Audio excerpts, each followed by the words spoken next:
Our data and the need for equity, safety, security reasons, all of the things that have recently, that I've published recently to you all in a letter as well as to the SFB board.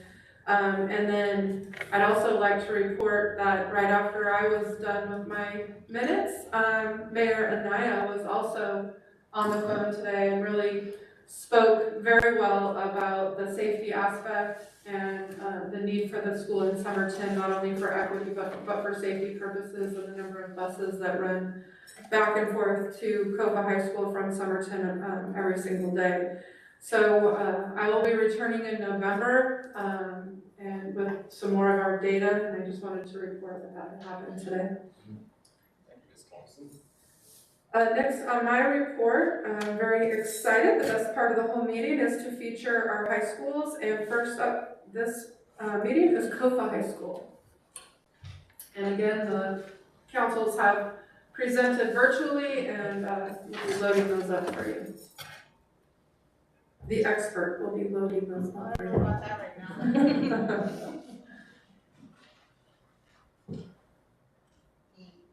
mouth is stuck.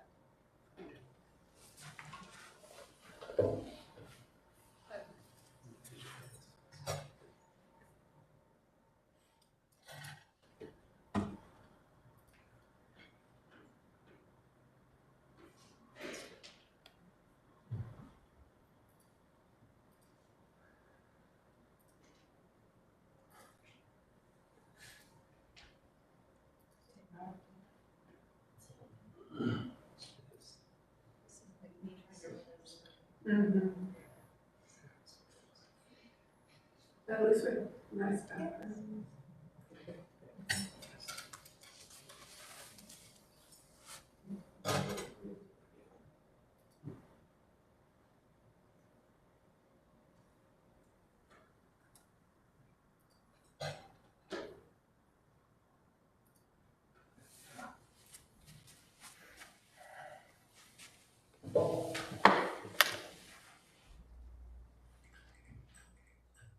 Good evening, board members and members of the public. My name is Ivy Alvarez, I'm the student body president at Kofa High School. So it is unfortunate that we aren't able to present in person. We've taken this as an opportunity to show off our campus and some of our student council members. Student Council began to give back to the community by writing letters to the elderly at UMO Learning Center. We plan to have a community service event each month in hopes to support our mission of creating a welcoming environment for our students, staff, and community. This month, Kofa participated in the community effort of child cancer awareness. Our administration and student body dressed in gold and yellow to show our support. Students were welcomed back on campus with a brand new skybox and parking lot, which we hope to utilize in many future events. In construction right now is our new tennis court. We hope to be able to stay on campus for future tennis matches.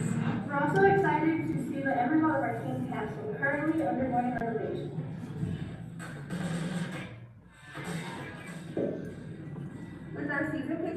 our fall sports, volleyball, football, golf, swim, and cross country have been headstrong despite our current circumstances. In fact, golf is off to a great start with wins over San Luis and Yuma High. Our new head football coach, Carl Pope, has been focusing on building community and culture, and I'm looking forward to a great season. Our new head swim coach, Mark Dusek, has been a great addition to our coaching staff. This summer, Copa's Skills USA chapter was named one of the program's top 3 model excellence schools in the nation. COPA plays in workplace skills, showing our school's community involvement, productivity, and teamwork. To kick off the year, Student Council hosted a spirit week and invited students to show off their outfits on our Instagram page. We also held a pet contest where we got over 15 entries for a $2 cash prize at the winner's choice. Student Council is doing a fantastic job at ensuring student, staff, and community involvement. This past month, COPA dancers performed virtually nationwide in a national dance day event. They received nothing but compliments and praise from over 160 people who attended. Officers, the program has been awarded the National Honor School for the second year in a row. This is a major national honor that is only awarded to a handful of schools. Despite the inability to meet in person, our clubs, including NHS, JMST, They have managed to maintain COPA spirit and positivity in virtual meetings. As we conclude our presentation tonight, we'd like to say thank you for having us. As always, we'd like to invite our students, staff, or past alumni to stand and say our motto at the count of 3.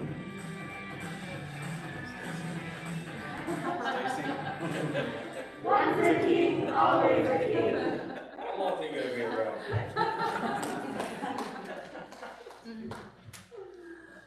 Thank you, Copa High School.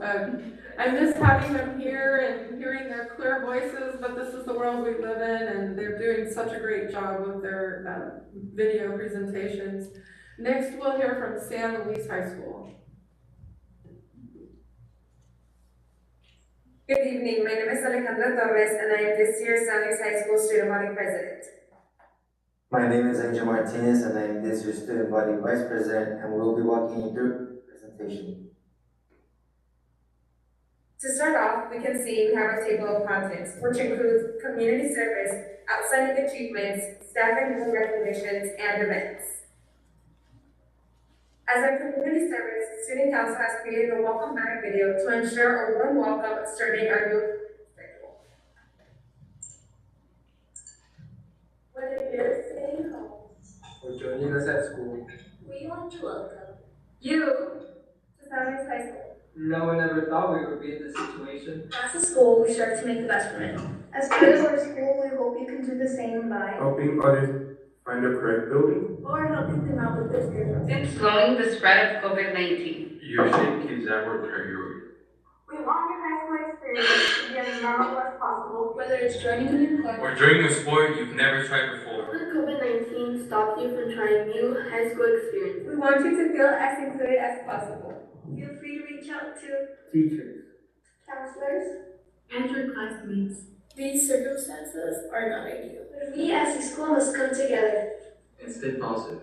We want you to know As San Luis High School is taking all the correct measures for your safety. Students are required to wear their mask, social distancing, and Come back to campus sooner or later. we want you to feel comfortable and safe. We are so excited to have you back. But even if you decided to stay home, We want you to know that you are still a crucial part of our school. We're all in this, together.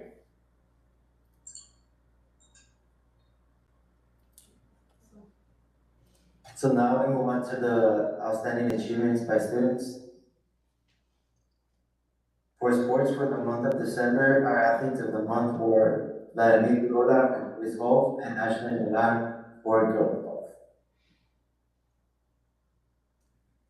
This year, we have 4 state officers for school year 2020-2021, and we still remain the campus with the most state officers. Our state officers are Mariana Flores, Skills USA Arizona Vice President, Valeria Gomez, Skills USA Arizona Secretary, Melanie and Rising Vice President, and Spandon Godwin, HOSA Parliamentarian. Finally, on October 20th, seniors will have the chance to take the ACT. We currently have 37 school clubs activated as of right now. them is Educators Rising, which is hosting their first ever fall leadership experience virtually, which will give the opportunity to students to get involved even if they're at home. So now we move on to staff and school recognitions. For Skills USA, the chapter was awarded Gold Chapter Award for the school year 2019-2020. We also have one of our English teachers, Miss Elias, that has created some emotional support videos for students that are having a tough time adapting to this big change. And finally, here's a clip of our SLHS band.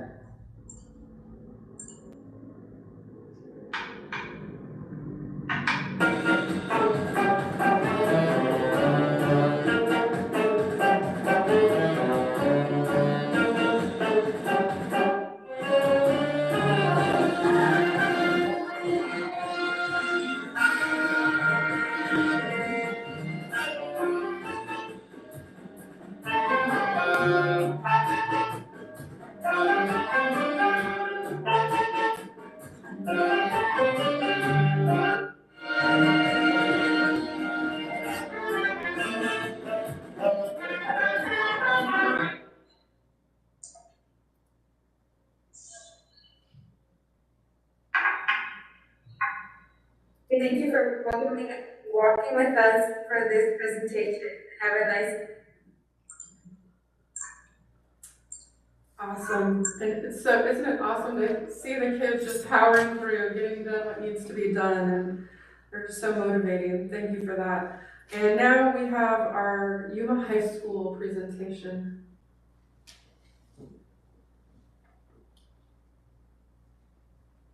Hi, welcome back to our criminal broadcast where we talk about Yuma High behind closed doors. I'm Roly Carvajal and I am the senior class vice president. And I'm Chris Kwiatkowski, and I'm the student body president here at Yuma High. And now on to our sports coverage with Aurelie. Thanks, Carissa. And on that note, sports have currently begun as planned. Each athlete is allowed to bring 2 people with them to the game. Also, our Suco class has been making posters to keep that criminal spirit going while the students can't be there. Whoa, careful where you're throwing that thing. Back to you, Carissa, with the criminal achievements. Thanks, Aurelie. And now on to our criminal achievements. YHS had a 0.58 dropout rate for the 2019-2020 school year, one of the lowest in the district. And we also had the fastest netbook distribution in the district, around 10 minutes. So that's criminal. And Ms. Jacqueline was a culinary teacher at Yuma High. She was elected to serve on the board of directors as a Region 6 representative for Arizona Family, Career, Community Leaders of America for the 2020/2021 school year, and she was also awarded the New Advisor of the Year award, so props to her. And now on to our criminal news coverage with Aurelie. And on today's edition for Yuma High's Criminal News, Yuma High's library opens up a curbside book pickup. Students are able to request books and set up a pickup time. Also, Yuma High is doing a great job with social distancing with their new hybrid learning schedule and keeping the facility sanitized. Students have been encouraged to wash their hands, sanitize their desks, and also wear their masks.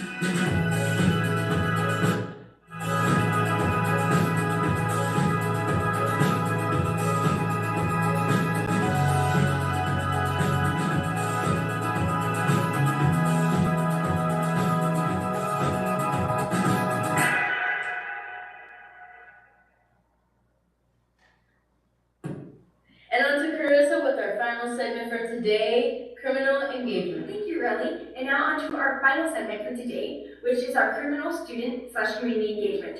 And for the first topic for that is our Righteous Sunblock store selling pink permanent t-shirts, and all profits go to the YRMC Cancer Center for the month of October. And our student council has decked out our entire campus for the month of September in gold and yellow to spread awareness for the Childhood Cancer Awareness Month. And staff and students participated by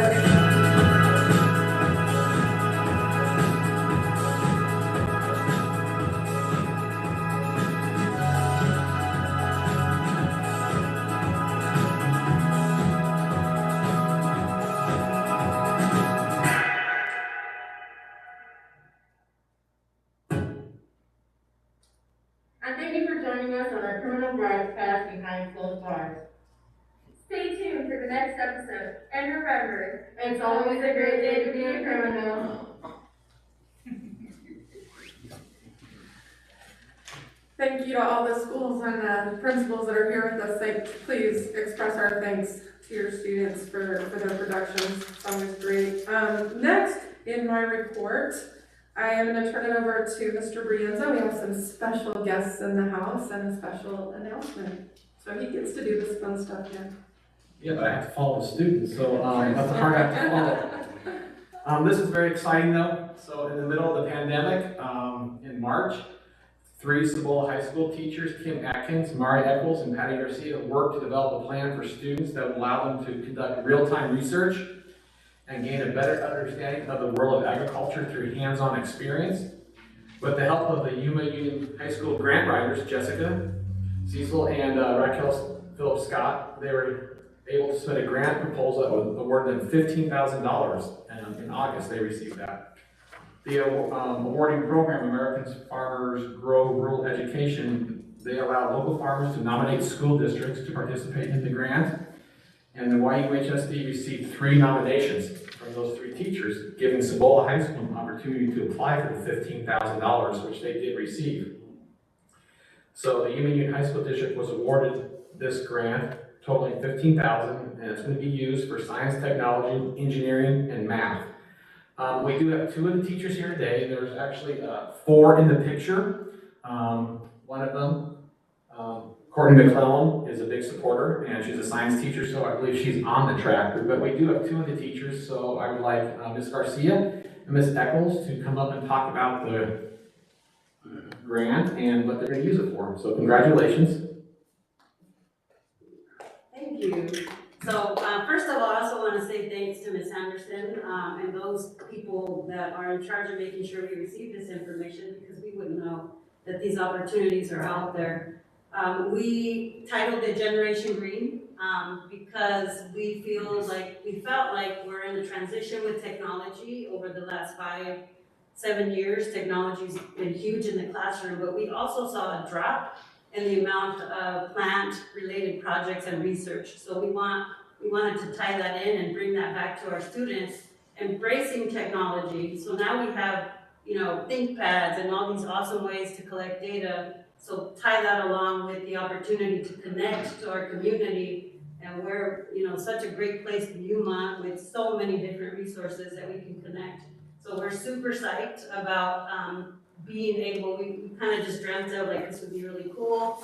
And then I was sad because I don't know, the pandemics, it may not happen. But then we were able to receive these fundings, and these teachers worked really hard. I got this idea and they were on it, looking for things, thinking of ideas. And then, with the pandemic, we've had to make some adjustments. But I think what a better time.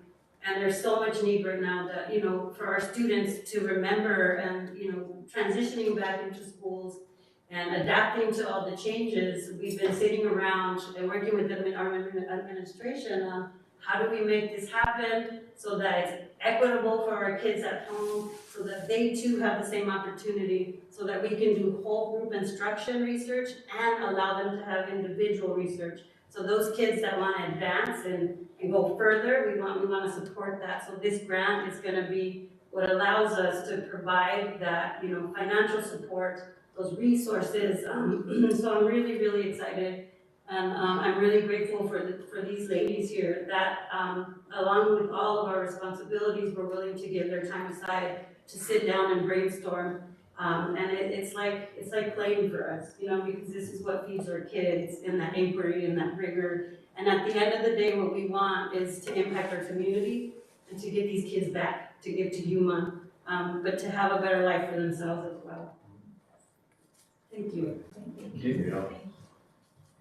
Thank you. I did mention to Patty and Mari that when they were done, they were more welcome to take off, because I know they've lesson planning too. So, but just so you know, we do have 2 grant writers, Jessica Curry and Raquel Scott, who were very instrumental in helping these ladies, and for the farmers in Yuma County who did nominate them. Thank you if you're out there virtually, and so thank you very much.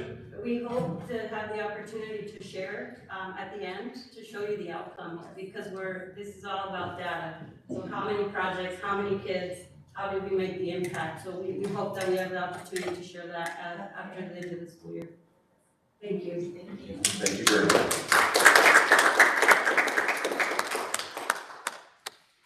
Thank you, ladies, very much for being here this evening. And President Townsend, governing board members, that concludes my report. Thank you very much. Moving on, informational items 3.1, budget update. Overview of the 2020-2021 Yuma Union High School District internal budget. I bet that's Ms. Corder. I bet it is. Okay, so for our M&O, we have spent 18% of our budget. We spent approximately $14 million of an $80 million maintenance and operation budget.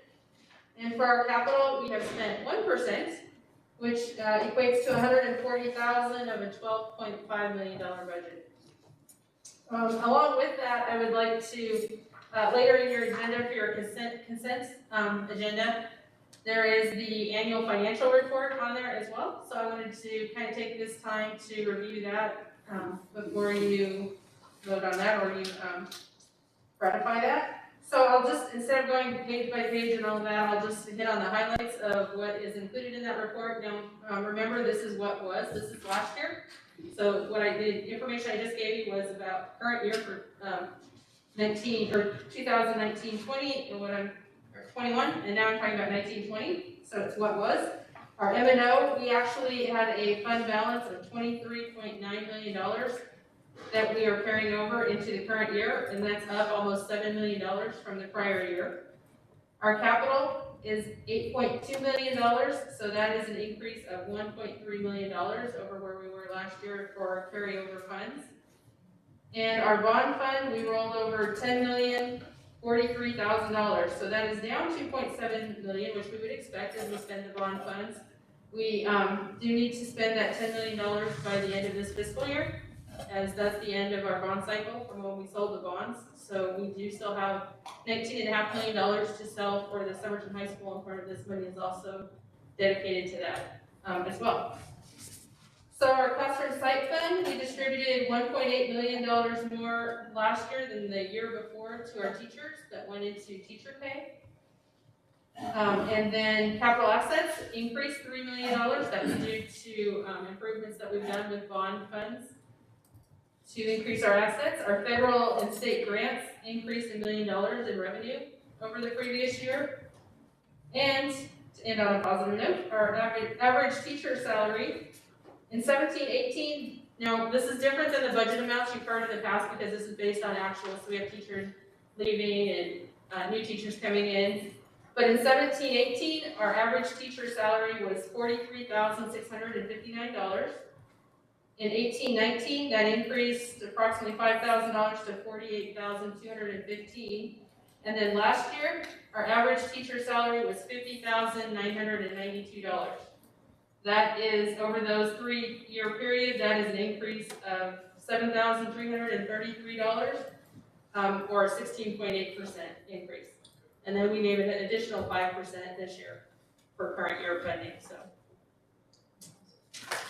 that concludes my report. Any questions from Ms. Corder? Thank you very much. Okay, next item, transportation update. Mr. Sheeper.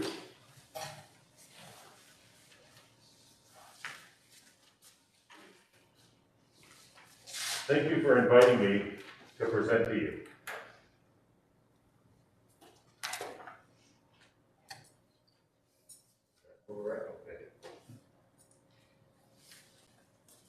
All right, so I'm here today to present to you our transportation return to hybrid learning bus plan.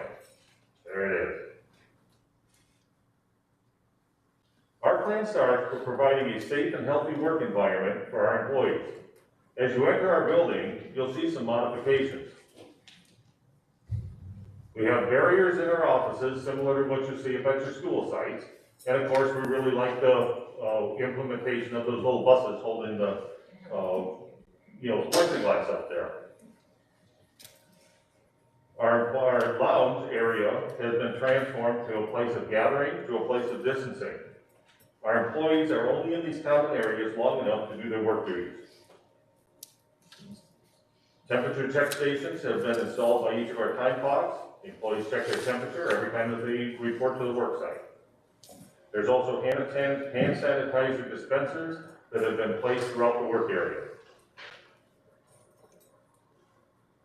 So now about buses and students.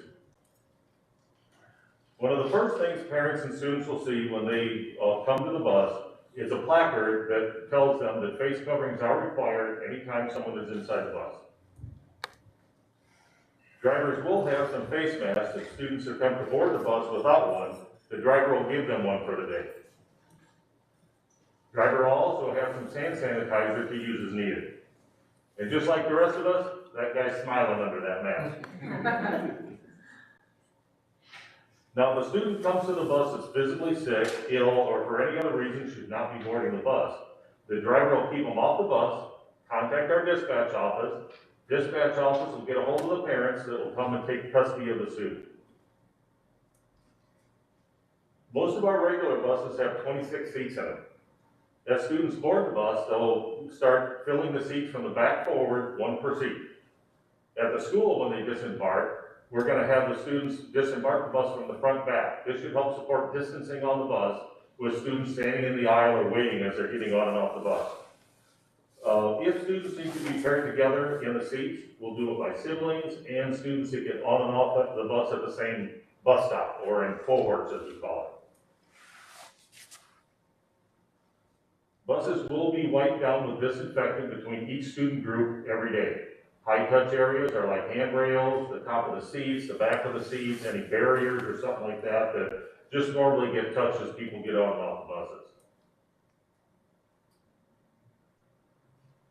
So on non-attendance days, such as Wednesdays and things like that, we will do more deep cleaning on the bus. So that's cleaning underneath the seats. We flip the seats up and get areas that don't normally get cleaned from wiping down or mopping or sweeping and those kind of things that happen on a daily basis.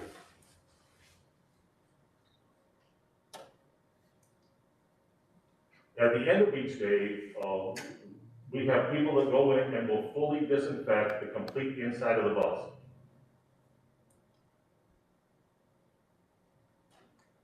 Now, once this gets to us, which are on back order from just about every place that we get these things from, we're going to have this electrostatic spraying system. Now, what the electrostatic spraying system does, I'm sure that you already know, that it will statically energize the particles that are sprayed out of it, so they will stick to whatever surfaces they are, kind of like a magnet.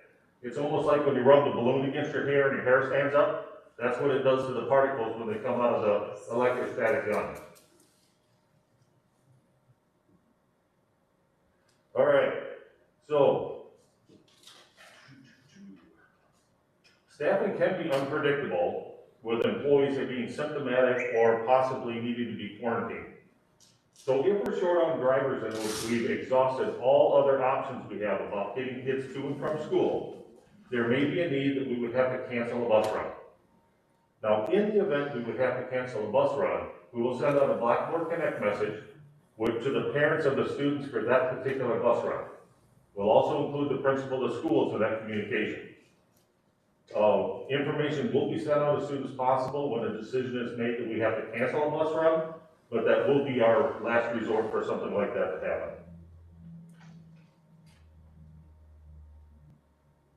So I just want to thank you for this opportunity for me to present our part in promoting student health and safety as we move forward to returning students to school. Thank you. Any questions from Mr. Sheekers? Well done. Well done. Thank you. Thank you. Appreciate the update.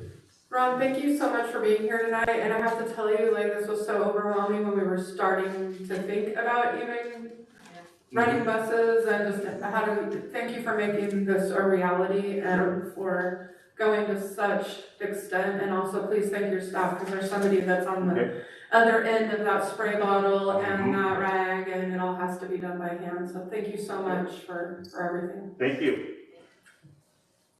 Moving on, item 3.3, student nutrition update, Ms. Pruitt.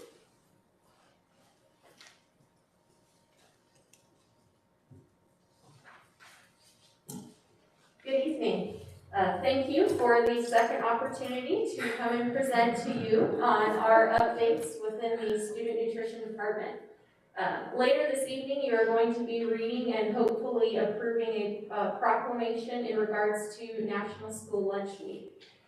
National School Lunch Week is celebrated next week across the United States of all school districts in honor of the National School Lunch Program that serves millions of meals to children across our country.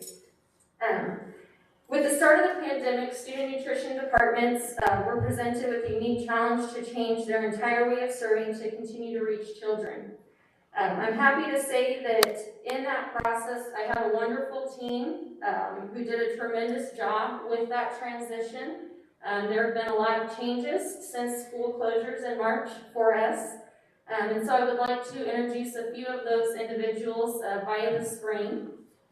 Shelly Gonzalez, our Assistant Director, Angelina Whitten, Administrative Secretary, Christian Juarez, Cebola's Manager, Francisca Saboria, Gila Ridge's Manager, Alma Cardenas, COFA and Vista's Manager, Dolores Leon is San Luis's Manager, and Fernanda Hernandez is Yuma High's Manager. In addition to these individuals, we have 61 student nutrition workers who work across the 6 campuses to serve breakfast and lunch, not only to our students, but currently right now we're serving the entire community that come to our campuses. If you will recall from our work session that we had in August, at that time, in the beginning of the school year, we were operating under the National School Lunch Program, which only allowed us to serve meals to students enrolled within our district. In September, the United States Department of Agriculture released a waiver that allowed us to switch programs and operate the summer food service program like we did in spring. And that opened meal service up to the entire community and any child 18 or younger. So we immediately implemented that on September 8th, and our drive-through service opened up to any child that wanted to come and get breakfast and lunch. Since the start of school on August 6th, we have served 70,058 meals, and that includes breakfast and lunch. Since the start of school closures in March, our overall total is now at 242,198 meals served within our community. Our current meal service offerings right now is that we have drive-through service available to our distance learning students as well as to the children, again, anyone 18 or younger in the community. And we are also serving our students on campus who are participating in the hybrid learning structure. When they come to campus, we serve them their breakfast, and as they depart campus, they are served their lunch. So that concludes my update on student nutrition. Do you have any questions for me at this time? Excellent, thank you very much. That's a lot of meals to serve. Yes, it is. They have done a tremendous job, and they are always moving and hustling, so I'm very proud of them. Thank your staff on behalf of the government. If I could comment on that. Yes, sir. Having a wife that's in the food service business, do an amazing job. Thank you very much. Thank you. The thought of gathering all that food up, putting it together, getting it out is beyond comprehension. It's pretty good. Thank you, and thank you for all of your support. Thank you, Ms. Pruitt. President Townsend and governing board members, I'd also like to, Grace doesn't quite share all the other things that she does, but just keeping up with the rules and chasing down whatever rule happened overnight when it comes to serving students and advocating for every student and really not accepting that our students aren't going to be fed. She's done an outstanding job, she and her whole entire team. So thank you for all the extra, in addition to serving food, that you all do to actually make it happen. And for all the runs to Smart and Final and Sam's Club and everything. Okay, moving on, item 3.4, it's the first read of exhibit JFB-E, open enrollment. It was in your packet, I hope you all read it. And this will be a change in policy and stylistic change to the form. Next item, call to the public. Any person wishing to speak may present the information at this time only. All presentations are limited to a maximum of 3 minutes and a maximum of 15 minutes on each subject. Before you begin to speak, please identify yourself by clearly stating for the record your name. Comments by members of the governing board in response to any public comment will be limited to asking staff to review the matter or requesting rescheduling of the matter for further consideration at a later date. Do we have any call to the public? I haven't received any blue slips, so I don't see anybody rushing to the podium. Moving on, consent items, adoption of items of routine nature and those that normally do not require deliberations on the part of the governing board. The board member may pull items which will be discussed. We do need to pull in 5.2 routine personnel, number 234 for a change of date. So is there a motion to approve the consent items except for item 234 or 5.2 234? I move we approve the consent items except for items 234 as presented. Second. Motion made by Mr. Gwynn, second by Ms. Millen, to approve the consent items except for item 5.2, number 234. Is there any questions or discussion? Anything else? Hearing none, we'll proceed to vote. All in favor say aye. Aye. Opposed? Motion carries unanimously. Okay, we need to consider item 234, and the correct resignation date should be 10/2/20. Is there a motion? Okay, I'll make the motion on item 5.2 234 to accept the resignation dated 10/2/20. Second. Motion made by Mr. Townsend, seconded by Ms. Mellon. All in favor say aye. Aye. Opposed? Motion carries unanimously. Item, get to it on this thing. Here comes the reading part. Action item 6.1, consideration to approve the proclamation of School Bus Safety Week. I will read the proclamation. This is the longest proclamation read every year. National School Bus Safety Week was created by the National Highway Traffic Safety Administration, NHTSA, and has been celebrated since 1966 in over 40 states. The purpose of National School Bus Safety Week is to recognize the work and dedication of school transportation personnel, especially the many school bus drivers who ensure a safe journey each and every day for our students. The safety of our students is of paramount importance. It takes a whole community to ensure the safety of our students, but the school bus drivers take personal, professional responsibility for their riders' safety. The Yuma Union High School District and the Yuma Elementary School District formed a transportation consortium over 27 years ago to effectuate economies. We work together to provide safe transportation and cost-effective systems to our constituents, and also to celebrate the work of our employees. We honor the drivers and remind the community every year of the importance of school bus safety by proclaiming locally our School Bus Safety Week with Yuma Elementary School with Yuma Union High School District 1 with us and Yuma Elementary School District 1 to be October 29th to 23rd, 2020. It threw me for a loop by having the other district in there. It is recommended that the governing board adopt the resolution to proclaim October 29th to 23rd, 2020 School Bus Safety Week. Is there a motion? I move that we adopt the resolution and proclaim October 19th through 23rd, 2020 School Bus Safety Week. Second. Motion made by Ms. Mellon, seconded by Mr. Gwynn, to adopt the resolution and proclaim October 19th to 23rd, 2020 School Bus Safety Week. I do believe, Mr. Sheepers, that was shorter than last year's. It is. I know.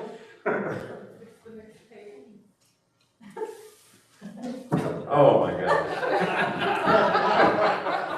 I read the wrong proclamation. I forgot the whereases. Okay, sorry. Here's the whereases that we just adopted. Dadgummit. Resolution proposed to Yuma Union High School District number 70. Whereas approximately 480,000 yellow school buses carry 26 million children to and from school every weekday. Whereas America's 480,000 school buses comprise the largest mass transportation fleet in the country, 2.5 times the size of all other forms of mass transportation, transit, intercity buses, commercial airlines, and rail combined, whereas during the school year, school buses make more than 10 billion passenger trips daily, carrying the nation's future, our children. Whereas school bus transportation is 9 times safer than traveling in a passenger vehicle and is the safest form of ground transportation available. Whereas school buses meet higher construction equipment and inspection standards than any other vehicle, and school bus drivers meet higher qualification, training, and testing standards than any other drivers. Whereas the governing board of Yuma Union High School District 70 is committed to the safe transportation of the more than 2,500 eligible students daily, traveling over more than 1 million miles annually on more than 100 school buses. And whereas, we're not through with whereases, the support and assistance of every citizen of Yuma County is vital to the safe transportation of the students while on the bus traveling the public streets of the county and while at the bus stop. And whereas, the governing board desires to encourage school bus safety, and whereas, the week of October 19th to 23rd, 2020, is designated as National School Bus Safety Week, and whereas School Bus Safety Week, which is celebrated in more than 40 states and sponsored by the National Highway Traffic Safety Administration, was created to remind all students of the best ways to get on and off the bus in an effort to enhance the safety of the nation's children, and whereas National School Bus Safety Week, which dates back to 1966, also recognizes the hard work and dedication of school transportation personnel, especially the many school bus drivers who ensure a safe journey each and every day. Now, therefore, be it resolved that the governing board of the Yuma Union High School District 70 supports the goals and ideals of National School Bus Safety Week, and be it finally resolved that the governing board of the Yuma Union High School District 70 recognize October 19th to 23rd, 2020 as School Bus Safety Week, and encourages all citizens of Yuma County to take extra precautions and keep a watchful eye for students and buses going to and from school. It's not short. No, that's not. Thank you, Mr. Sheepers, and congratulations. We do appreciate our school bus drivers and transportation personnel. Thank you. Okay, we have another one, guys. Okay, moving on. 6.2, consideration to approve the proclamation of National School Lunch Week. It is recommended that the governing board adopt the resolution and proclaim October 12th through 16th, 2020, National School Lunch Week. I'll read the right one. Official proclamation in observance of National School Lunch Week.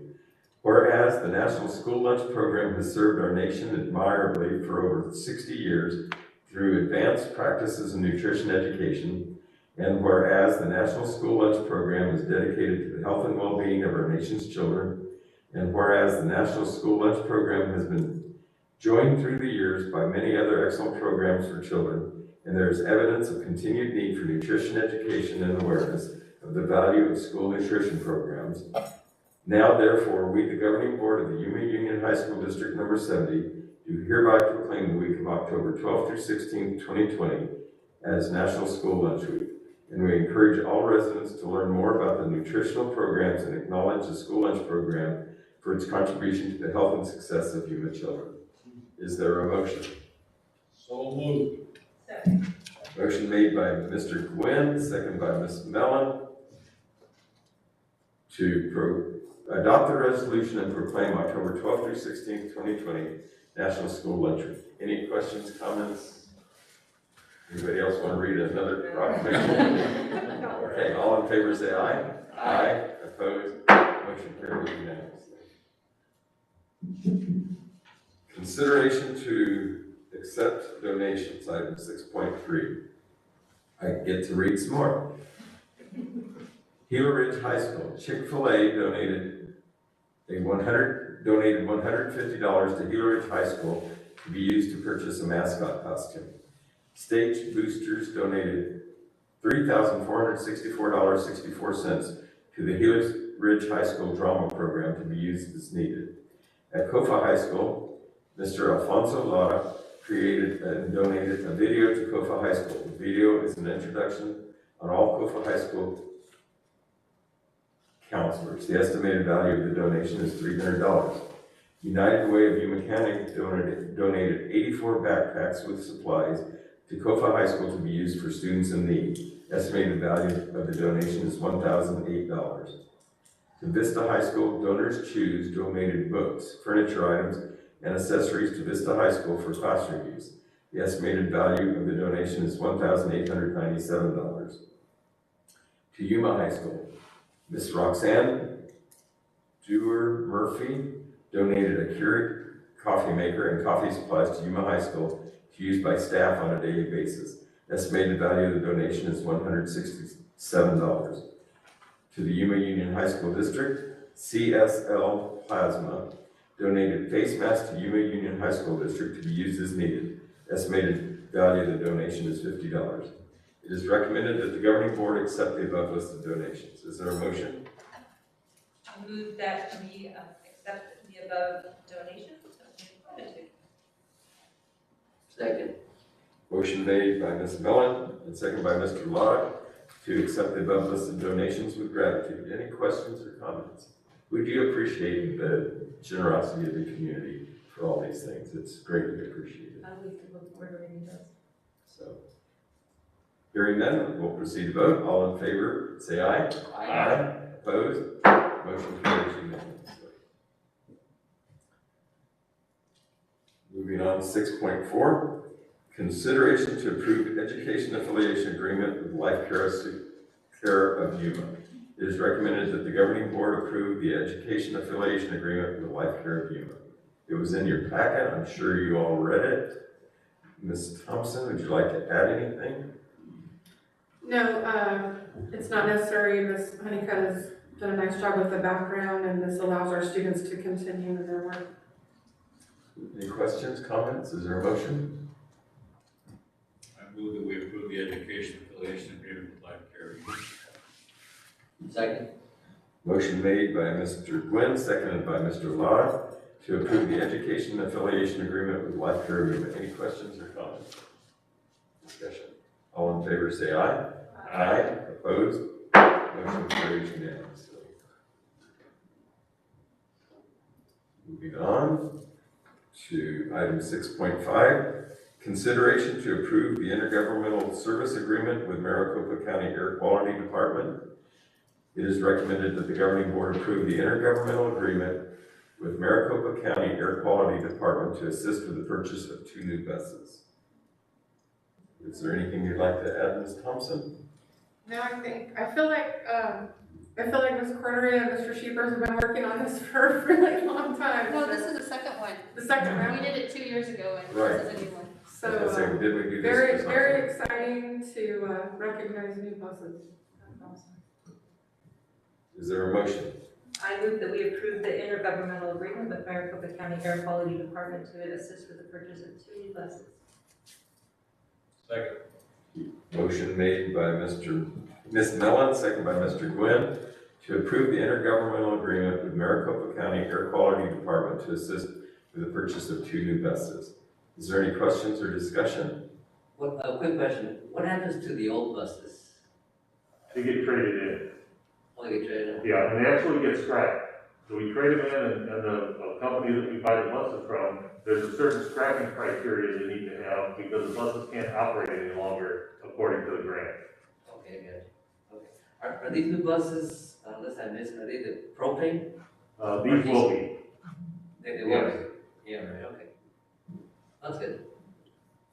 Any other questions? Hearing none, we'll proceed to vote. All in favor say aye. Aye. Opposed? Motion carries.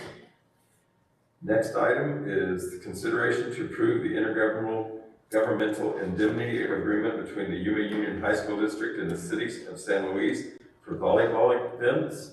It is recommended that the governing board approve the intergovernmental indemnity agreement with the City of San Luis for volleyball games during the fall of the 2020 athletic season.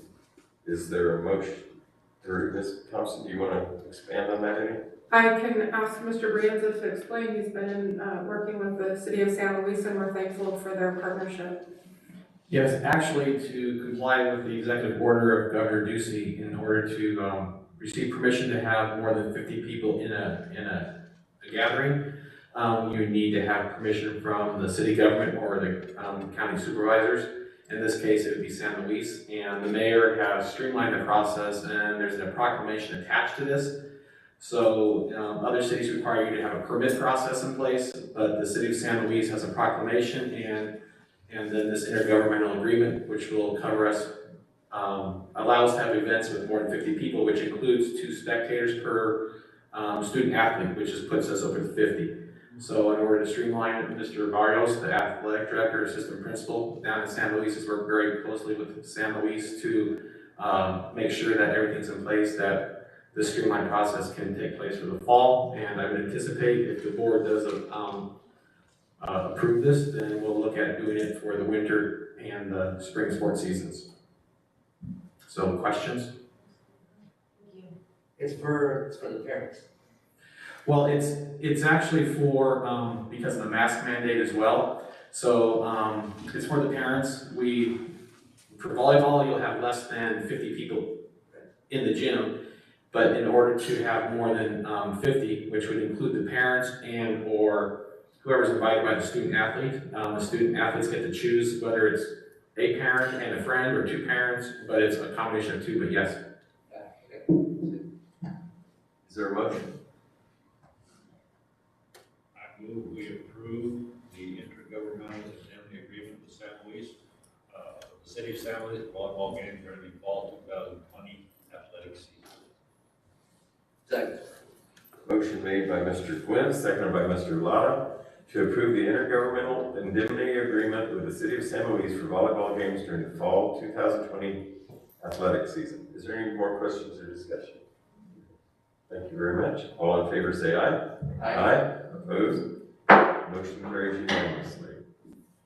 And I'm not going to read the proclamation because it's several pages. We don't want you to read it. Next meeting of the board is Wednesday, November 4th. Same time, same location, 5:15 here. Can I say something? Yes, Mr. Quinn. When you asked what we've been doing, board members, it completely escaped me that I got to sit in on a committee meeting that Mr. Brienza held to discuss what is the best way to have parents, et cetera, come into the schools. And we had with all the principals, athletic directors, and 1 parent chosen by the athletic director to represent the parents. And I have to hand it to Mr. Brienza, did a wonderful job of presenting it. Everybody there went through all the scenarios that could happen, and there's a million scenarios that could happen. And it was decided to go on 2 tickets per athlete. Just because some kids are divorced, and the kid gets to pick who comes, so it saves a lot of problems there. We're gonna go through 2 football games, and then we're gonna meet again on the following Monday and say, how'd it go? Can we increase it to 3? Can we increase it to 4? Do we stay with 2? So anyway, all the scenarios we covered, it was a very, very productive meeting. So thank you, Mr. Branson. Okay. Anything else? Is there a motion to adjourn? So moved. All in favor say aye. Aye. Opposed? Motion carries unanimously. Thank you all for being here tonight. Appreciate it. Governing board members, any signatures before you leave?